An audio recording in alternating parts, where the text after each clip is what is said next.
Queridos hermanos, hoy quiero hablarles sobre una verdad fundamental de nuestra fe, Solus Christus. Esto significa que la salvación solo se encuentra en Cristo Jesús. No hay otro camino, no hay otra puerta, no hay otra verdad que nos lleve al Padre. En nuestro mundo actual, muchos creen que todas las religiones son iguales, que hay muchas formas de llegar a Dios. Pero la Biblia nos dice claramente, yo soy el camino, la verdad y la vida. Nadie viene al Padre sino por mí, Juan 14, 6. Si rechazamos a Cristo, rechazamos la única esperanza de salvación. Y si lo aceptamos, nuestras vidas deben reflejar su verdad. Debemos vivir para su gloria, obedecer su palabra y compartir el Evangelio con un mundo que lo necesita desesperadamente. No hay salvación en nadie más, solo en Jesús. Hoy, les animo a confiar plenamente en Él y a proclamar su nombre con valentía. Cristo es suficiente. En latín, ¿verdad? Que era el lenguaje que estaban usando.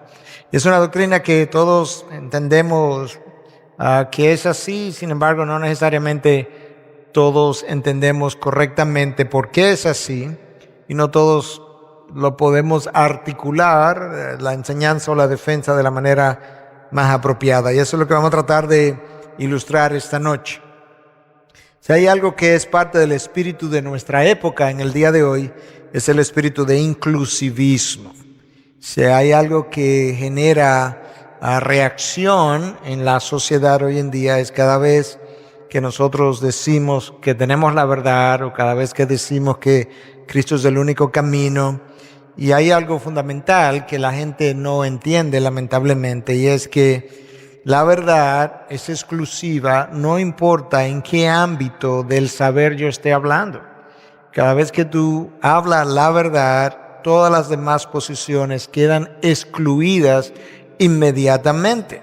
No importa si eso es en el ámbito de la ciencia, si es en el ámbito de áreas de la ciencia como la física, la astronomía. Cada vez que tú hablas verdad, todo lo demás es error. Eso es una definición intrínseca de la verdad. Y un ejemplo sencillo es que cuando hablamos de que la luz viaja a 300,000 kilómetros por segundo, esa es la verdad. Todas las demás velocidades quedan excluidas inmediatamente. ¿Y por qué? Porque esa es la verdad. No puede ser otra. Esta noche, aquí en el púlpito, ¿quién está? El pastor Miguel Núñez. ¿Y por qué no puede ser el pastor Héctor Salcedo esta noche? Porque él no está en el púlpito. Él puede ser mañana, pero ahora quien está es otra persona. De manera que la verdad es siempre exclusiva. La razón por la que personas en el hinduismo, el budismo, en meditación trascendental están dispuestas a aceptar otros dioses más Jesús es porque están en el error. Y el error siempre tiene espacio para la verdad, porque como no está en la verdad siempre cabe. Pero la verdad nunca tiene espacio para el error porque entiende que está en la verdad. Y eso es justamente lo que nosotros decimos. Cristo dijo, yo soy el camino, la verdad y la vida. Eso o es verdad o es mentira. Pero eso no puede ser verdad junto con lo que Mahoma dijo, junto con lo que el hinduismo dice, junto con lo que el budismo dice, porque habría que ser irracional para entender ambas cosas como ciertas. O es una o es la otra. Es más congruente decir yo no creo eso y creo lo que Mahoma dijo, eso es más congruente, que decir yo creo lo que Mahoma dijo y también creo eso que usted acaba de decir. No, eso es incongruente, eso es irracional. Y eso no es un ámbito donde yo quiero caminar en esta noche, sino que yo quiero caminar en el ámbito de la racionalidad. Y lo que Cristo dijo fue, yo soy el camino, no un camino, la verdad, no una verdad, y la vida. Nadie viene al Padre si no es por mí. De tal forma que si usted va a aceptar a Cristo en su vida, usted no lo puede aceptar de ninguna otra manera que no sea por las cosas que Él dijo, o simplemente niéguelo y rechácelo completamente. Cuando Cristo dijo yo soy el camino, Él estaba excluyendo todo otro camino. No hay otro conforme a Cristo. Pero no lo puede aceptar junto con otras enseñanzas que lo contradicen o que usted entienda que también llevan a Cristo, porque no fue lo que Él dijo. tendría que rechazarlo a él y sus enseñanzas. Yo soy la verdad, eso implica que el resto de lo que se dice acerca de la salvación es mentira, de acuerdo a lo que él dijo. No es congruente decir, Jesús fue un gran maestro, pero yo no creo que él es Dios, pero él fue un gran maestro. No, él no puede ser ambas cosas. ¿Por qué? Porque Jesús dijo que él era Dios. Entonces, si Jesús dijo que él era Dios y no lo es, él es un mentiroso. Y un gran maestro no puede ser un mentiroso. Entonces, una de las dos, o lo acepto como Dios por lo que él dijo, o yo lo rechazo como Dios, pero no quiera ser un gran maestro de Jesús, mientras él dice que fue Dios, y tú dices, pero no lo acepto como Dios. Entonces, si no lo acepta como Dios, y Jesús dijo que era Dios, es un mentiroso, y buenos maestros no son mentirosos. Es algo sencillo de racionalidad.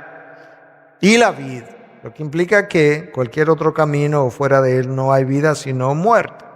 ¿Qué fue lo que ocurrió entonces? ¿Por qué el hombre está donde está? ¿Por qué tenemos tantos caminos? ¿Por qué tenemos tantas opiniones? Eso tampoco es tan difícil de entender.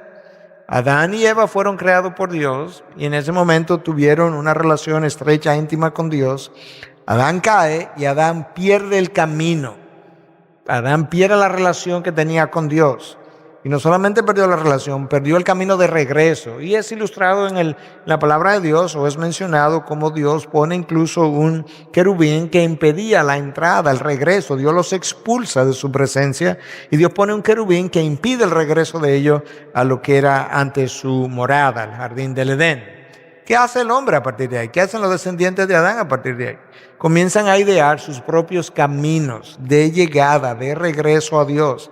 E inventan diferentes cosas, diferentes religiones, el camino del esfuerzo humano, la moralidad, la meditación, todas estas cosas que nosotros hemos visto a lo largo de la historia, desarrolladas por el hombre tratando de llegar a Dios, pero cuando Dios decidió revelar su camino de regreso, el Dios que expulsa al ser humano de su presencia, se supone que debe ser el Dios que debe saber cómo yo regreso a su presencia.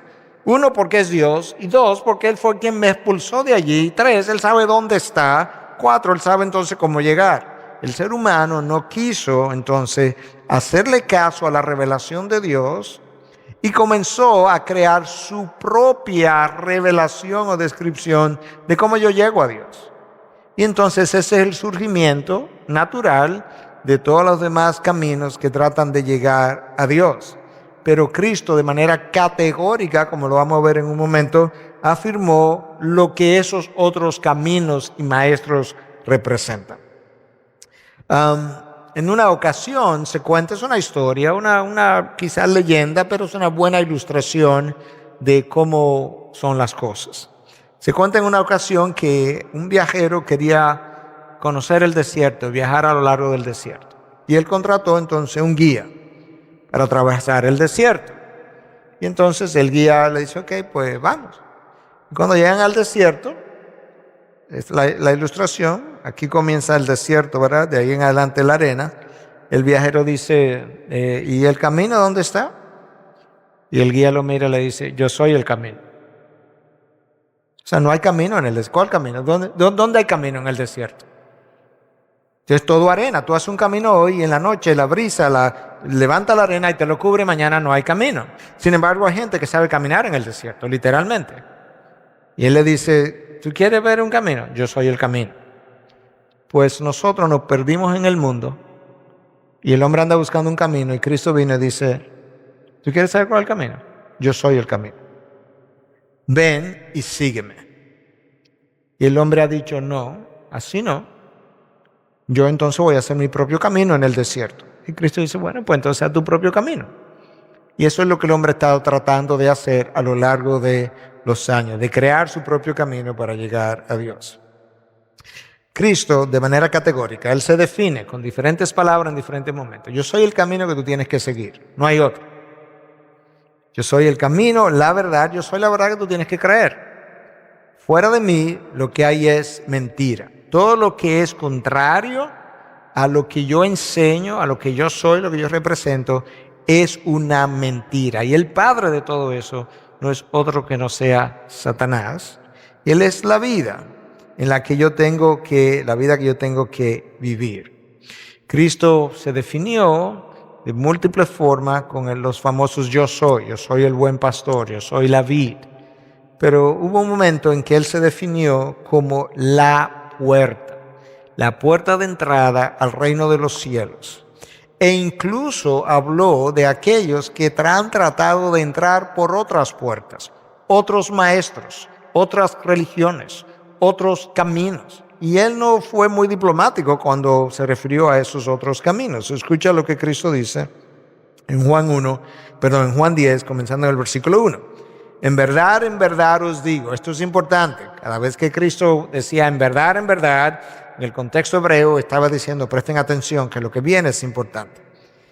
El que no entra por la puerta en el redil de las ovejas, sino que sube por otra puerta, ese es ladrón y salteador, nada diplomático. El que trata de entrar por otra puerta, el que trata de enseñar que hay otra puerta, el que trata de brincar hacia adentro, saltar para entrar al redil por una puerta que no soy yo, es un ladrón y es un salteador. Claro que es un ladrón. Está tratando de robarse la gloria de Dios. Y es un salteador porque asalta la mente humana, el corazón humano.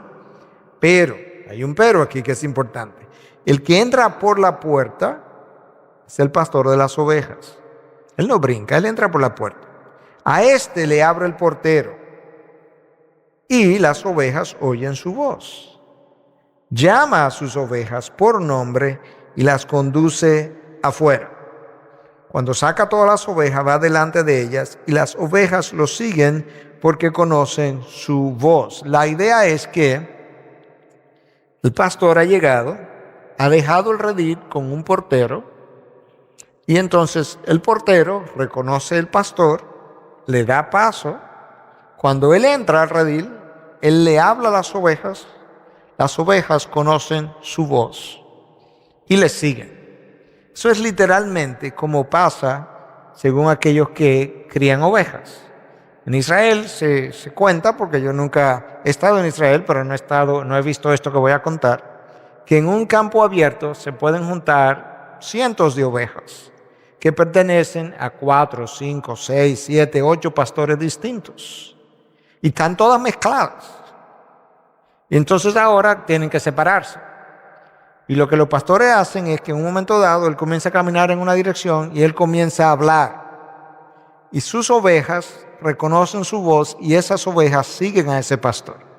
Y las otras se quedan porque yo no soy de ese pastor que vaya adelante.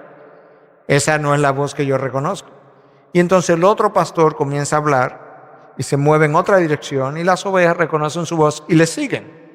Eso es la figura que Cristo está usando en este momento para ayudarnos a entender cómo funciona esto de las ovejas y Él que es el buen pastor. El texto continúa en el versículo 7 y dice, entonces Jesús les dijo de nuevo, en verdad os digo, yo soy la puerta de las ovejas. Otra vez, en verdad os digo, yo soy la puerta de las ovejas. Todos los que vinieron antes de mí son ladrones y salteadores. Ya lo dijo, lo está repitiendo otra vez. Si no me entendieron, déjame decírselo otra vez. Los que vinieron antes de mí son ladrones y salteadores. Pero las ovejas no le hicieron caso. ¿Por qué no le hicieron caso? Porque no escucharon su voz. Yo soy la puerta. Otra vez vuelve a decirlo. Si alguno entra por mí, será salvo. Y entrará y saldrá y hallará pasto. Si entra por mí. Si hay alguien que enseñó de manera exclusiva, fue la persona de Jesús. Si hubo alguien que enseñó de manera radical en contra de los falsos maestros, fue Jesús. En este caso le está llamando ladrones y salteadores. Pablo le llama en otra ocasión lobos rapaces. No había mucha misericordia para esos falsos maestros. Cristo conoce el estrago que hacen en la vida de las ovejas. No los puede tratar con misericordia, tiene que tratarlo con cierto juicio por el daño que ellos causan. Entonces, de manera clara, que hay tres observaciones. Hay una sola puerta, versículo 7, el falso maestro, el clasificado de ladrón y salteador, ya hablamos de eso. y las verdaderas ovejas eventualmente siguen al buen pastor. El resto, ¿qué son? Falsos maestros. Y los falsos maestros, si las ovejas oyen el pastor, la voz del pastor, ¿verdad? Entonces, cuando hay un falso maestro y hay gente que le está siguiendo, ¿qué usted concluye de los seguidores del falso maestro? Que no son ovejas. ¿Qué son? Cabritos. Eso es como la palabra habla. La palabra tiene dos definiciones, dos tipos de animales para definirnos a nosotros. Ovejas y cabritos, que los ángeles van a separar al final de los tiempos. Literalmente. Entonces, es posible que una oveja se confunda en un momento dado y oya la voz de un falso maestro. Pero en el tiempo, esa oveja va a decir, este maestro que yo creía que era verdadero, ay no, este es un falso maestro. Déjame irme a buscar la voz de mi pastor, porque este no es mi pastor. Y no estoy hablando de Miguel Núñez, estoy hablando de Jesucristo, ese es mi pastor. Déjame ir a buscar la voz de mi pastor, que es Jesucristo. Y Cristo lo dice, mis ovejas oyen mi voz. Por eso yo hoy estoy un poco más tranquilo con los falsos maestros, porque los falsos maestros para mí tienen una función. Y es atraer los cabritos para que dejen a las ovejas tranquilas. De verdad se lo digo. Estoy convencido de eso. Porque Dios ama a su iglesia, Dios ama a sus ovejas. Y yo me preguntaba siempre, ¿y por qué que Dios permite estos falsos maestros? Si yo fuera Dios, yo me los llevara. Y que dejen mis ovejas tranquilas. No, Él la está dejando ahí porque es para que dejen a sus ovejas tranquilas. El falso maestro atrae a falsos seguidores. Y sus ovejas oyen su voz. De manera que en sentido general, sus ovejas están con Cristo, el buen pastor, y los falsos maestros están con falsas ovejas que son cabritos. Mira lo que dice Cristo en Juan 7, del 13 al 15. Entrad por la puerta estrecha, porque ancha es la puerta y amplia es la senda que lleva a la perdición. Cristo es claro, es radical. Y muchos son los que entran por ella. ¿Por cuál? Por la puerta que lleva a la perdición. Esa es la ancha. Pero Él dice que no entre por ahí. Porque estrecha es la puerta y angosta la senda que lleva a la vida. Y pocos son los que la hallan. Alguien me hizo una pregunta en el tiempo de pregunta y respuesta inicial y yo decía que hoy vamos a hablar justamente de que son pocos los que entran. Que Cristo no justificó a todo el mundo, no justificó a toda la humanidad en la cruz, sino unos pocos, aquí están, y pocos son los que la hallan. Cuidaos de los falsos profetas, ahí están, que vienen a vosotros con vestidos de ovejas, pero por dentro son lobos rapaces. Nada diplomático, Jesús. Porque por sus frutos los conoceréis. ¿Acaso se recogen uva de los espinos o higo de los abrojos? ¿Te das cuenta que hay una advertencia clara en contra de los falsos profetas? Pero una de las cosas que Cristo nos deja ver es que los falsos profetas vienen como si fueran ovejas, vestidos de ovejas. Si no vinieran vestidos de ovejas, todo el mundo dijera, eso es un falso profeta. El problema es que cuando llegan, la gente dice, wow, ese hombre sí habla bien. Mira, ese hombre habla en nombre de Cristo. Mira, con frecuencia habla en nombre de Cristo. Es como un Judas. Mira, Judas, incluso Judas luce también, que hasta tesorero lo hicieron del grupo. Pero por dentro son lobos rapaces. De eso estamos llenos en lo que es el mundo, ¿verdad? El mundo cristiano hoy en día. Y ellos lucen por un tiempo, lucen como verdaderos maestros. Yo recuerdo en una ocasión, cuando yo no conocía prácticamente gran cosa del mundo, pero era cristiano. Y yo estoy viendo a Benny Hinn, yo le estoy viendo, yo le decía a mi esposa, yo no sé lo que este hombre tiene, pero hay algo que a mí no me acaba de convencer. Yo no sabía que él era lo que él es. Pero no, hay algo, yo no sé lo que es, pero hay algo. Y en ese momento, la verdad que yo tenía poco conocimiento, pero el espíritu que moraba en mí comenzaba a decirme, esa no es mi voz, esa no es mi voz. Y finalmente, en un programa subsiguiente, yo finalmente le dije, ya yo sé, yo entendí. Este señor vive hablando del Espíritu Santo, Espíritu Santo, pero de Cristo nada. De Cristo nada. Y resulta que la palabra de Dios dice que el Espíritu Santo va a venir y va a tomar de lo mío y me va a glorificar a mí. Y resulta que el Padre de quien habla es del Hijo, del Hijo, del Hijo. Él es la puerta, Él es el camino, Él es la verdad, Él es la vida. Pero este hombre no habla de Él.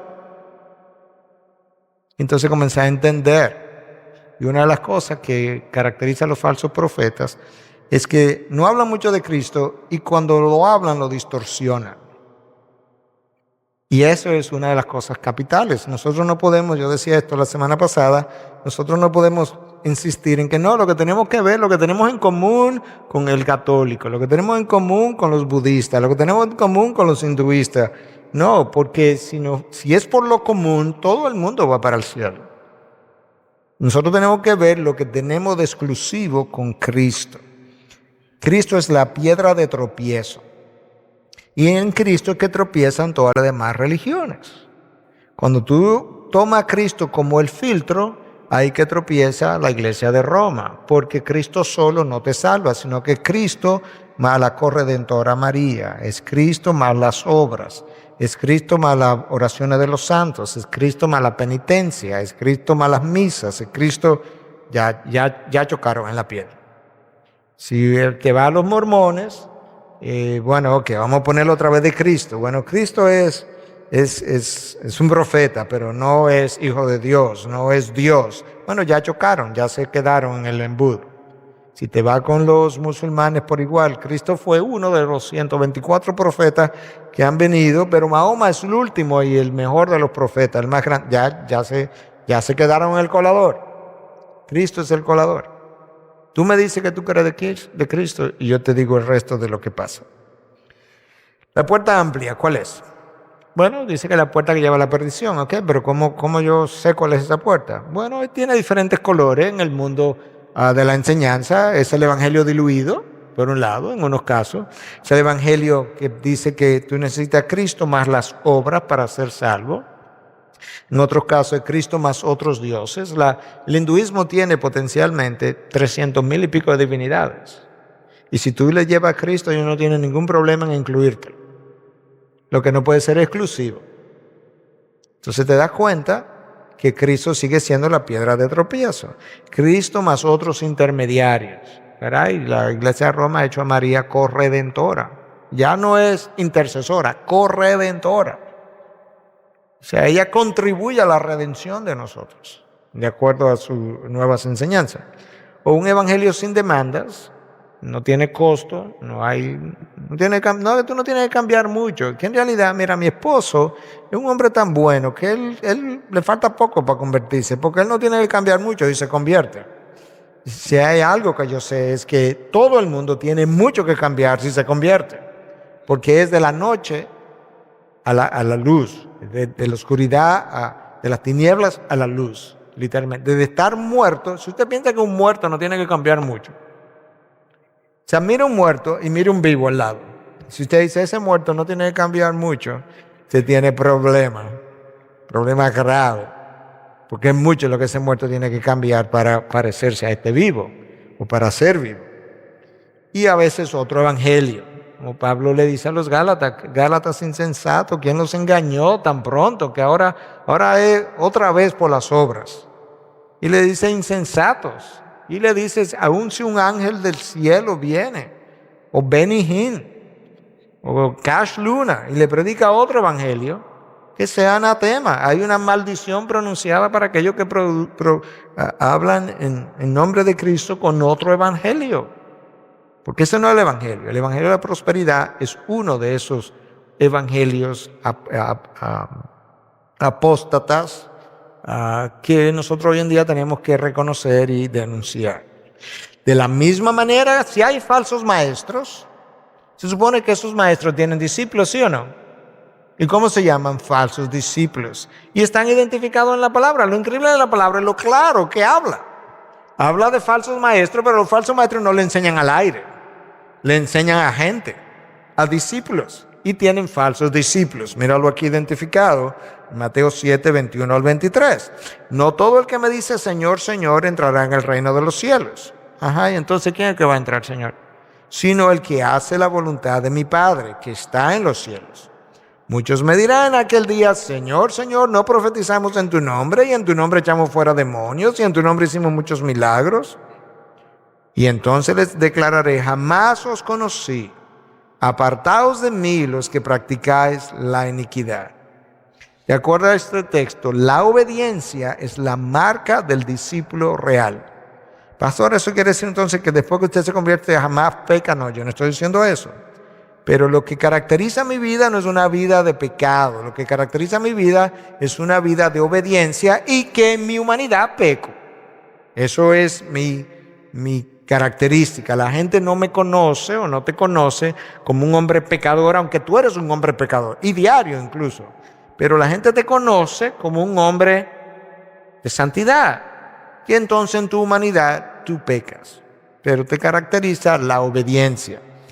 Me dirán, Señor, Señor. Sí, el problema es que mucha de esa gente que dice Señor, Señor, vive en desobediencia. Viven desobediencia en sus hogares, viven desobediencia en su trabajo.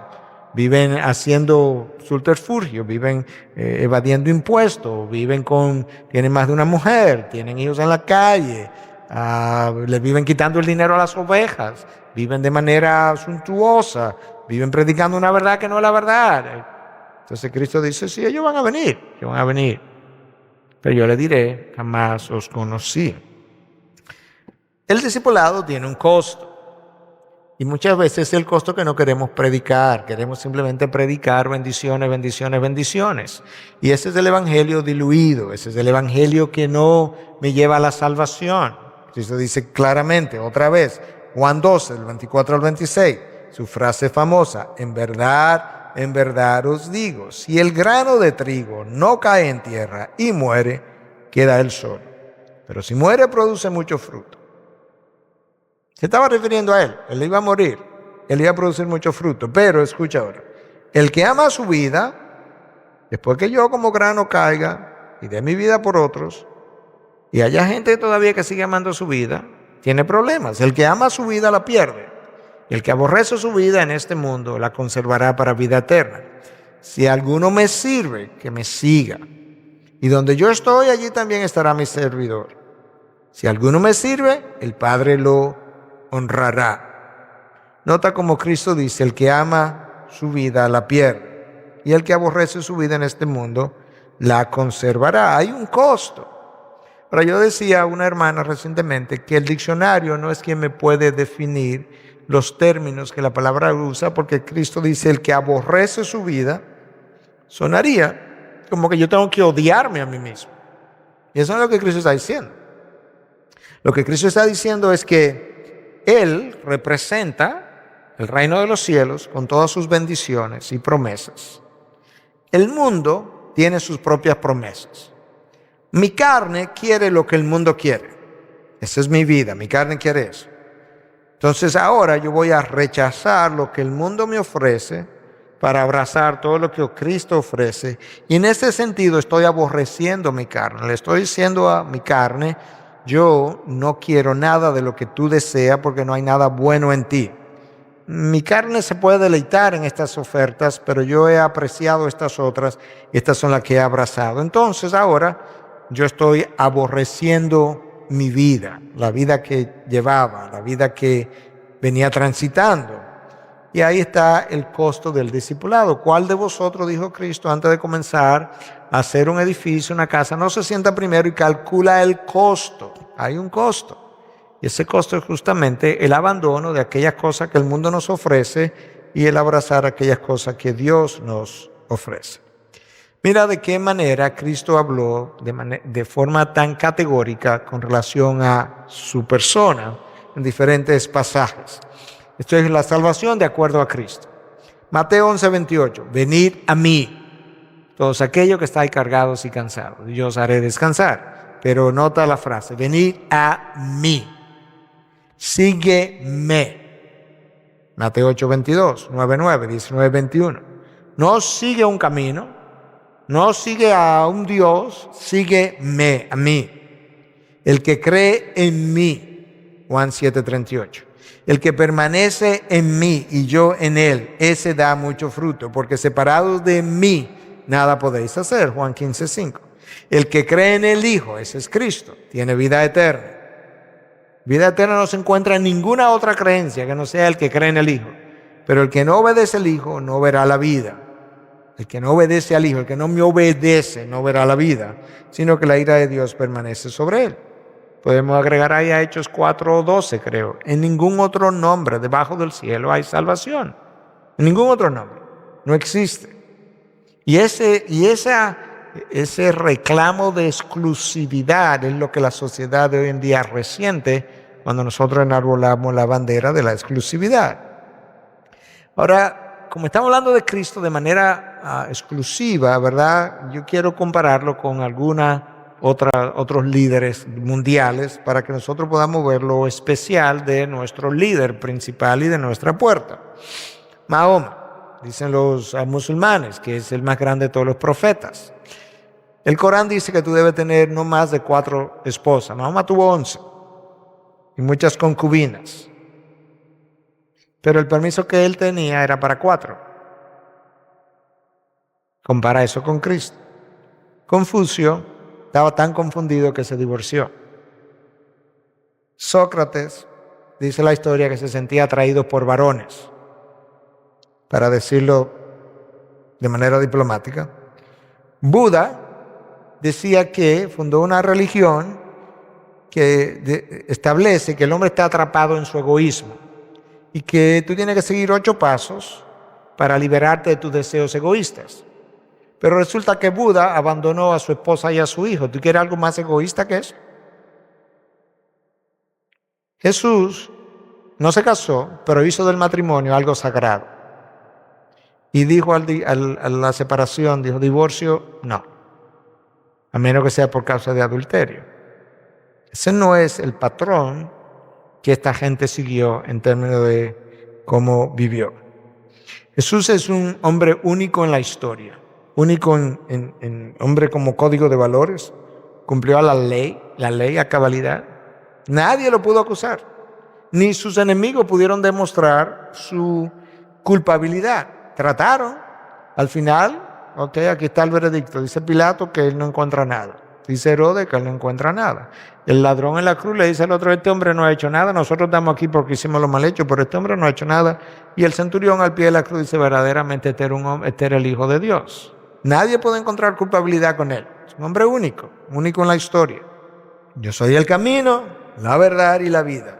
Nadie viene al Padre sino por mí. Jesús fue único en múltiples maneras. Fue único en el tiempo. En el principio era el Verbo. Y el Verbo era con Dios. Y el Verbo era Dios. ¿Desde cuándo? Desde el principio. No fue creado. Es único en el tiempo. Es un ser eterno. A Mahoma lo crearon, a Buda también, pero no a Jesús. A Confucio también. Apocalipsis 21:6. Yo soy el alfa y la omega. Yo soy el principio y yo soy el final. En otras palabras, yo lo contengo todo. El que es, el que era y el que ha de venir. Él se define en los 3 tiempos verbales. ¿Por qué? Porque yo soy eterno. Si piensa en la eternidad pasada, yo era. Si piensa en el presente, yo soy. Si piensa en el futuro, yo voy a venir. Único en el tiempo. Jesús fue único en su nacimiento. Nació de una virgen. Profetizado 750 años antes de que él naciera, de que ocurriera. El profeta Isaías dijo, y la virgen concebirá. Y la virgen concibió. Y dio a luz justamente donde Miqueas 5:2 dice que iba a dar a luz, en Belén de Judá. Jesús fue único en su naturaleza. Ningún líder religioso ha dicho que era 100% hombre, 100% Dios, y demostró en su vida ser ambas cosas.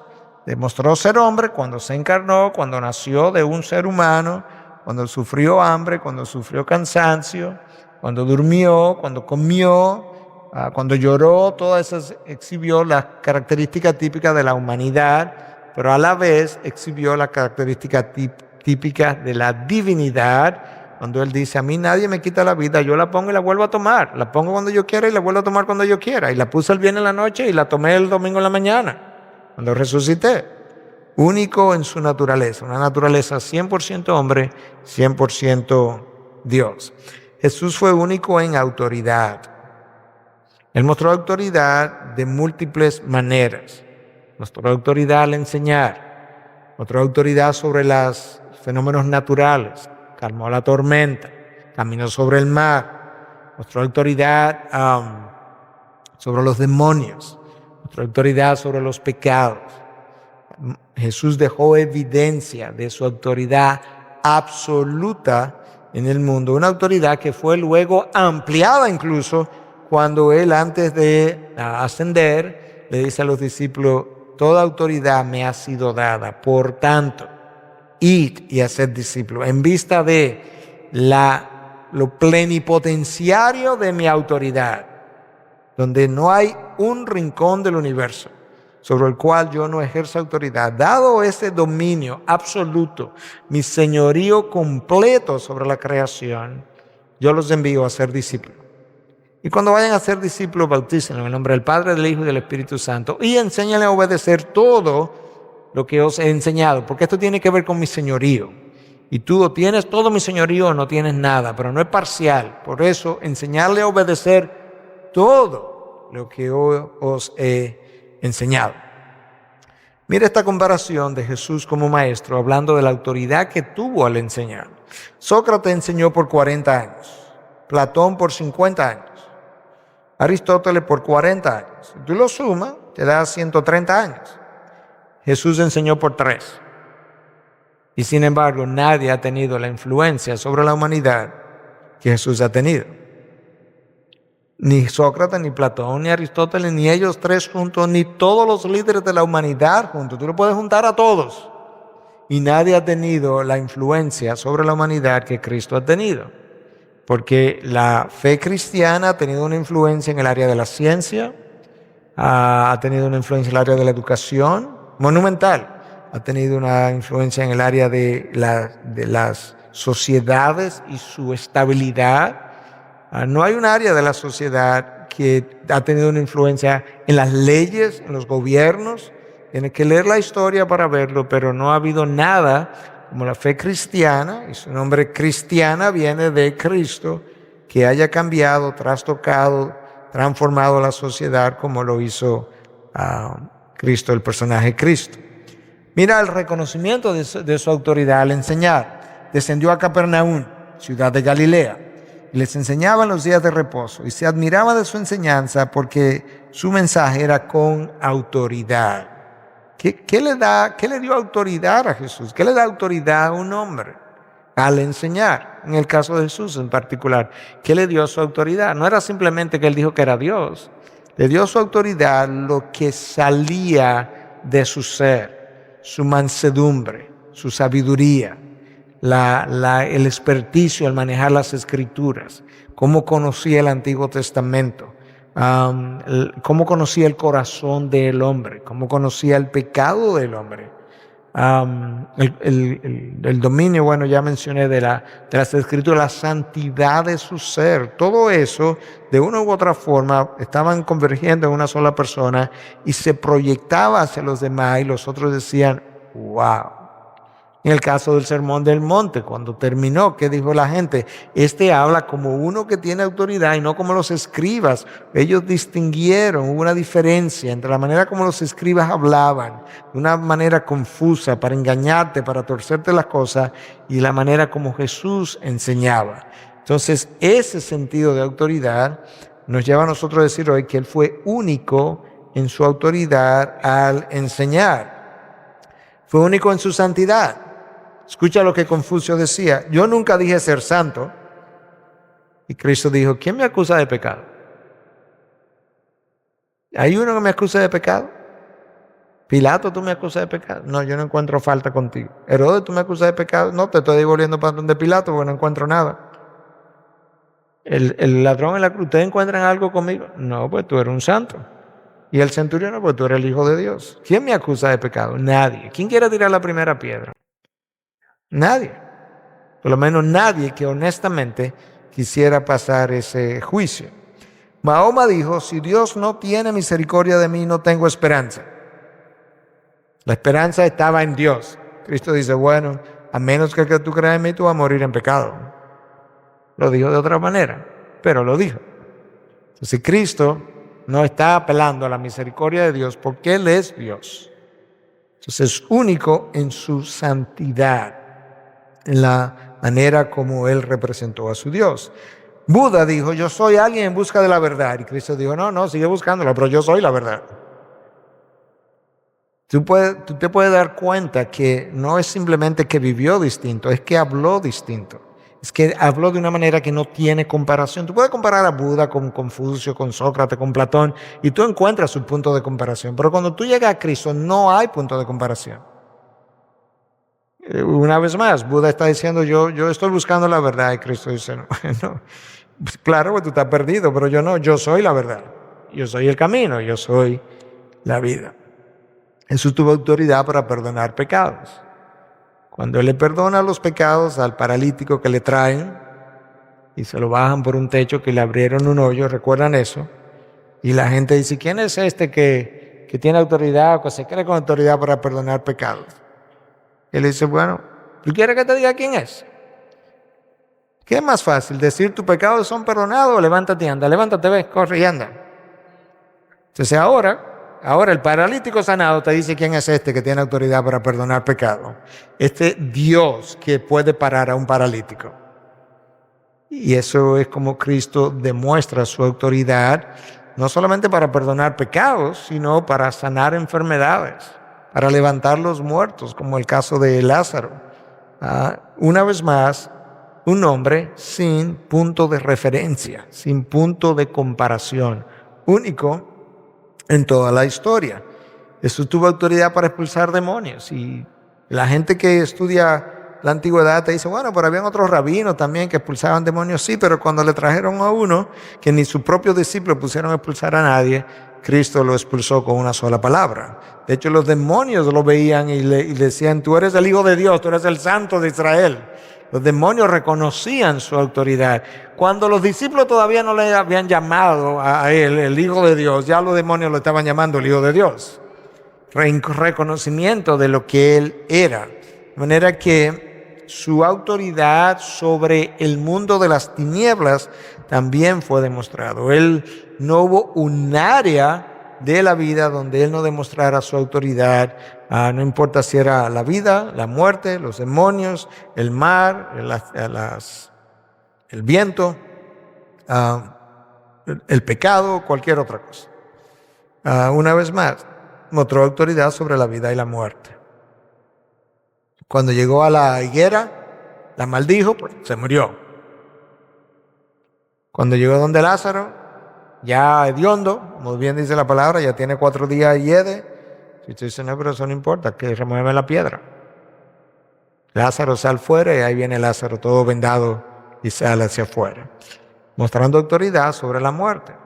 Y hay varios episodios más donde Cristo se apersona y resulta que el difunto, por usar la palabra dominicana, se levanta y cobra vida. Cuando el centurión que vino y le está pidiendo por su hija de 12 años y viene la mujer sangrando, tenía 12 años de sangramiento, y entonces Cristo se entretiene, la mujer la toca y sale poder de Él y se sana, y Cristo se entretiene a hablar con ella, que quién es esta mujer que me tocó, y mientras tanto vienen de la casa de Jairo a decirle que mira, ya no moleste al maestro, que se murió tu hija, ya no lo moleste más. Imagínate a Jairo que le está diciendo al maestro, ven a sanar a mi hija. El maestro está de acuerdo y comienza a caminar en esa dirección y de repente una mujer lo toca por atrás y él se entretiene a hablar con ella cuando se está muriendo esta niña. Y ya le acaban de decir a Jairo que incluso ya déjalo tranquilo, que ya se murió. Y el Señor le dice, no, tranquilo Jairo, cree nada más. Termina de hablar con la mujer se descubre, se confiesa, dice, fui yo, le dice toda la verdad. Cristo le dice, vete en paz, tu fe te ha sanado. Ok, Jairo, vamos para tu casa. y cuando llega a su casa le da vida a la hija de Jairo. A todos los entierros que Cristo llegó, se paró el muerto. La muerte huía. Claro, porque donde llega la vida, la muerte tiene que correr. No hubo un entierro donde él lo invitaran, donde el muerto se quedara muerto. No existió eso. Entierro que él fue, entierro que la muerte salió corriendo. Y la vida regresó. Fue único en su muerte entonces. No solamente tenía poder sobre la vida y la muerte, fue único en su muerte porque al que no conoció pecado, Dios le hizo pecado por nosotros para que llegáramos a ser justicia de Dios en él. Fue único en la manera como muere. Muere absorbiendo la culpa de mis pecados y otorgándome a mí entonces en su momento la santidad que me permite llegar a la vida eterna. Fue único en su resurrección. Todas las tumbas de Mahoma, de fulano, del otro, ahí están con sus huesos, con sus restos. La de Jesús no hay, está vacía. De hecho, no hay tumba de Jesús porque él la tomó prestada. Se le dijo, préstamela hasta el domingo a José de Arimatea, que yo solamente necesito usarla por un par de días. Y luego yo te la devuelvo. Y el domingo se la devolvió. Esto no es para mí. La iglesia primitiva nunca hizo un peregrinar a la tumba de Jesús, que esa estaba vacía. Todo lo demás, grandes líderes tienen su tumba y hacen su peregrinaje y le prenden vela y flores. La iglesia primitiva nunca hizo nada de eso, porque ahí no había nada, él había resucitado. Fue único en su resurrección. Y a pesar, ¿verdad?, de que Jesús nació en una aldea campesina llamada Belén, desconocida, no se movió más de 200 kilómetros de distancia donde nació, nunca escribió un libro, nunca fue a la universidad, nunca ocupó un cargo. A pesar de eso, nadie ha afectado la vida de la humanidad más que la persona de Jesús. Eso es lo increíble. Que Él se murió hace 2000 años y sigue cambiando gente. ¿Tú has oído cosas semejantes? Una gente que se muere hace 2000 años y sigue cambiando y transformando y la gente le sigue obedeciendo. Ese fue el milagro, eso fue lo que le llamó la atención a Napoleón Bonaparte. Dice, a mí lo que me sorprende, yo lo estoy parafraseando, es mis hombres me obedecen. Yo oyo mi voz y me obedecen, pero eso es ahora que yo soy el emperador Napoleón Bonaparte. Pero ahora, o cuando yo era, porque ya estaba en la isla de Santa Elena en exilio, dice, ahora que estoy en la isla de exilio, ya nadie me hace caso, yo todavía estoy con vida, pero Jesús se murió hace 18 siglos atrás, 1800 años atrás, y la gente todavía lo sigue obedeciendo. Yo estoy con vida y todavía ya ni me obedecen, ni caso me hacen. Pero Jesús, hablando de manera honrosa incluso, se murió hace 1800 años y la gente lo sigue obedeciendo. La gente sigue cambiando. Todavía su voz sigue comandando tropas. Y eso es justamente esa vida solitaria. Y por todo eso entonces, Jesús y ningún otro Dios. Único como personaje. Solo Cristo, solo en Jesús. No hay salvación en ningún otro nombre. Entonces era una de las 5 solas de la Reforma. Cubrimos sola Escritura, sola fide, sola gracia, solus Cristo. Y eso era parte de la problemática y sigue siendo de Roma, de la iglesia de Roma. Porque aunque Roma te dice que sí, que solamente hay salvación en Jesús, pero con la colaboración de obras, de María, de santos, de la obra de los santos, que se guardan el tesoro de los méritos, que te la pueden transferir a ti para sacarte del purgatorio. Toda una serie de cosas que te dices, ¿dónde sacaron tal enseñanza? Bueno, de la tradición, pero no de la palabra de Dios. Entonces eso nos da una idea de por qué solo Cristo, cómo articularlo mejor, cómo entenderlo mejor.